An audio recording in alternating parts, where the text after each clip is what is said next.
अस्सलाम वालेकुम रहमतुल्लाहि व बरकातहू।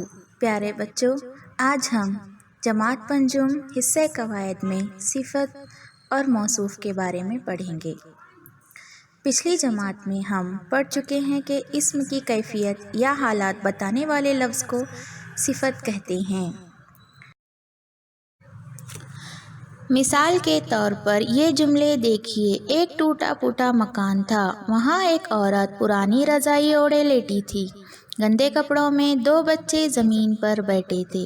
इन जुमलों में टूटा फूटा मकान, पुरानी रज़ाई, गंदे कपड़े लफ्ज़ों में टूटा फूटा, पुरानी और गंदे सिफत हैं जो मकान, रज़ाई और कपड़ों की हालत बताने वाले अल्फाज हैं।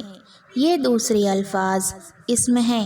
इनकी सिफत साथ आने से इन्हें मौसूफ भी कहते हैं। आइए हम देखते हैं सिफत और मौसूफ। यहाँ पर टूटा फूटा सिफत है और मकान मौसूफ है। पुरानी सिफत है, रज़ाई मौसूफ है, गंदे सिफत है, कपड़े मौसूफ हैं। नीचे दिए हुए जुमलों में सिफत और मौसूफ तलाश करके लिखिए। इन्हें एक अच्छी जगह पसंद आई। वो अपना मुंह मोटे खौल में छुपा लेते। वहाँ बर्फीली हवाएं चल रही हैं।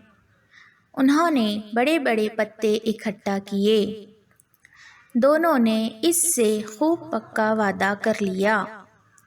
छोटा कछुआ पानी लेने गया। शुक्रिया।